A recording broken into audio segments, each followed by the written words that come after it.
What if Count Dooku revealed Palpatine's identity to the Jedi before the events of Revenge of the Sith could unfold?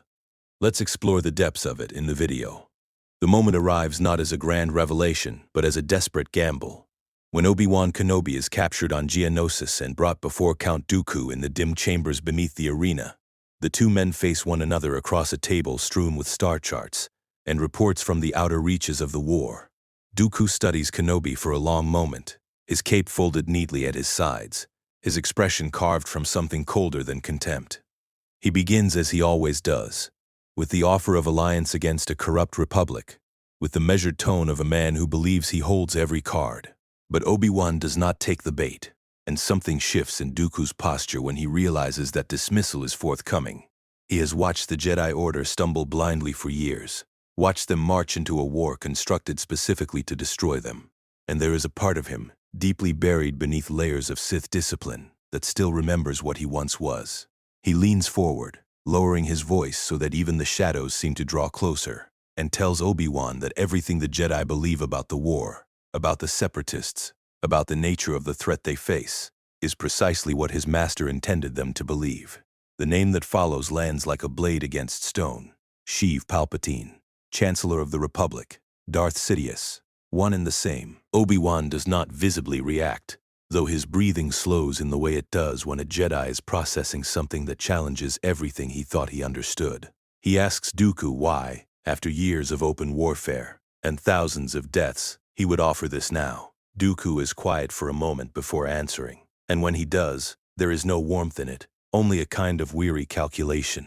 He tells Kenobi that the endgame is approaching faster than even he anticipated, and that Sidious has revealed intentions that were never part of any arrangement Dooku agreed to. He had been promised a new order, a purified galaxy free of corruption, not an empire built on the corpses of everyone who ever served willingly. He does not ask Obi-Wan to trust him. He asks only that the Jedi investigate carefully and quietly, before it is too late for investigation to matter.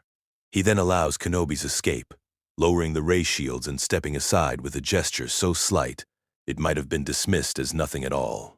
As Obi-Wan moves through the corridor and out into the chaos of the arena battle, he carries the name with him like a piece of shrapnel lodged somewhere vital, too dangerous to remove quickly, too dangerous to ignore. When Obi-Wan returns to Coruscant following the Battle of Geonosis and the confirmation that the Clone Wars have officially begun, he does not bring this to the full council immediately. Instead, he speaks privately with Mace Windu and Master Yoda in a small chamber well away from the temple's main halls, his voice kept deliberately low even there. He recounts every word Dooku said, and for a long time after he finishes, neither of the other two masters speaks. Mace is the first to move, standing and walking to the narrow window that looks out over the city's endless light. He asks whether Obi-Wan believes it, and Obi-Wan answers that he doesn't know, but that Dooku allowed his escape freely, which is itself a kind of evidence. Yoda closes his eyes, reaching out through the Force for a long moment before opening them again, and saying only that clouded this is, and that careful they must be. The three of them agree that nothing can be acted upon without proof, and that any premature accusation against the Chancellor would destroy the Jedi Order's standing in the Republic before a single additional fact was uncovered. They will investigate, but in absolute silence, and they will tell no one else, not yet, and not until they have something they can hold in their hands. The investigation moves slowly through the first year of the war, threading its way between battle reports and supply chain negotiations and the 1,000 other demands placed on the Order's attention by a galaxy at war. Mace assigns Ki-Adi-Mundi and Shakti to compile a quiet record of Palpatine's movements during key events before the war, cross-referencing dates where Separatist attacks were most precisely timed, with moments when the Chancellor had advanced intelligence. The pattern that emerges is subtle but consistent in a way that makes it impossible to dismiss as coincidence. Meanwhile, Yoda reaches through the Force on several occasions during meditation, attempting to locate the source of the shadow that has been pressing against the Order's perception of the future for years. Each time, he comes back from those sessions with the same answer: present, powerful, and close. During all of this, Anakin Skywalker is kept entirely uninformed, a decision that causes Obi-Wan considerable unease given how personally close Anakin has grown to Palpatine over the years. Obi-Wan watches their interactions with new eyes now, seeing in the Chancellor's carefully chosen words toward his former Padawan, not affection, but architecture, the slow construction of a dependency that has been years in the making. What emerges from their quiet research becomes increasingly troubling.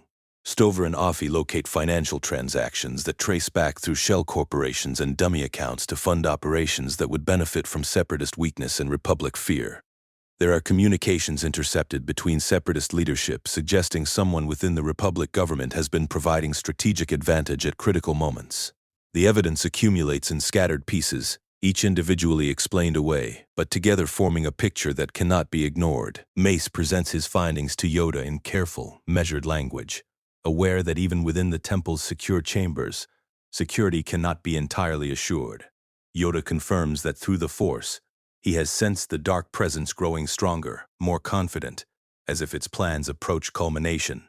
The realization settles heavily between them. Palpatine has been orchestrating the entire war, both sides of it, shepherding the galaxy toward precisely the outcome he desires. The situation intensifies when Ahsoka Tano is blamed for orchestrating the attack on the Jedi Temple. In this scenario, departing from the original sequence of events, Mace Windu approaches the proceedings with a fundamentally different grasp of what is truly occurring around them. He believes, though he cannot yet say openly, that the attack was designed not only to discredit Ahsoka, but to fracture the Order at a moment when fracturing it would serve someone's larger purpose. When Barriss Offie's guilt is uncovered, and she stands before the Senate confessing to everything, she speaks about shadows corrupting the Force, about the Jedi being manipulated by a darkness they cannot name.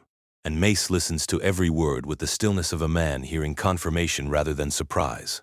Afterward, he meets privately with Obi-Wan and tells him that the accelerating pattern they have been tracking is no longer something they can afford to observe from a distance. The Sith Lord is already moving pieces into position. If they wait for perfect proof, they will be waiting through their own execution. It is Anakin who ultimately forces the matter into the open, though not in the way anyone planned.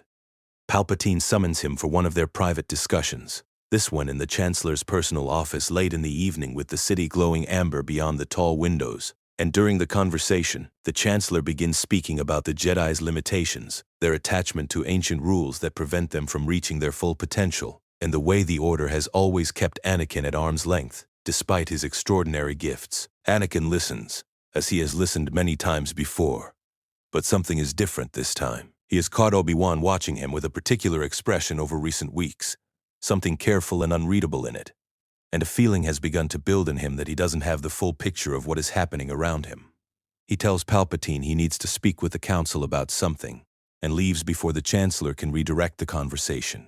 Palpatine watches him go from behind the desk, and for the first time in many years, there is something uncertain moving behind his eyes. Obi-Wan tells Anakin everything that same night. They sit across from one another in a small room in the temple, no lights on, the city providing the only illumination through the high windows, and Obi-Wan speaks for a long time without interruption. He tells Anakin about Dooku's confession on Geonosis, about the investigation, about what the Council believes and what they still cannot prove. Anakin is very still throughout, which is itself unusual, and when Obi-Wan finishes, Anakin asks only one question: how long has he known? The silence that follows that question is the longest of the conversation. Obi-Wan answers honestly, telling him more than a year, and explains that they could not risk telling him given the depth of the relationship Palpatine had cultivated with him, that they needed to be certain before putting Anakin in an impossible position. Anakin does not respond to this for a long time. When he finally speaks, his voice is flat and controlled in a way that suggests everything beneath it is the opposite. Anakin, you should have told me. I had a right to know. Obi-Wan, yes, you did, and I'm telling you now because we're past the point where waiting protects anyone. Anakin, he's been my friend since I was 9 years old. Obi-Wan, I know Anakin. Anakin, and everything he ever said to me, Obi-Wan, was designed to keep you close to him and away from us. All of it, from the beginning. Anakin stands and walks to the window, looking out at the lights of the city that Palpatine has been carefully positioning himself to rule for over a decade. The city full of people who have no idea what is sitting at the center of their government. He asks Obi-Wan what the plan is, and Obi-Wan tells him that the Council intends to confront Palpatine directly, with enough Jedi present to prevent escape, and to demand he submit to examination before the Senate. Anakin asks what happens if he refuses, and Obi-Wan pauses before answering that they don't let him refuse. Anakin turns back from the window. He tells Obi-Wan that he will be there when it happens, not because the Council requires it, but because he needs to see it for himself. The two of them sit in silence for a while after that. And somewhere across the city in the Senate district, the lights in Palpatine's office are still burning. His red-robed guards motionless at their posts, the Chancellor himself standing at his own window with his hands folded behind his back, staring out at the same city with an expression that has not changed in years. Somewhere in the Force, something shifts, and in the Council chamber, Master Yoda opens his eyes suddenly in the dark, feeling it, the moment when the shadow realizes it has been seen. The morning of the confrontation is still hours away when the first unfamiliar footsteps echo through the corridor outside the Chancellor's suite. Moving with purpose, a full squad of Senate guards rerouted through orders that did not rig. Innate from the Chancellor's office, followed by the soft mechanical hiss of a door being opened, and then the distant, unmistakable sound of a lightsaber igniting somewhere deep inside the building. And then the comm channels across the temple suddenly go silent all at once, and then General Grievous's ship drops out of hyperspace above Coruscant.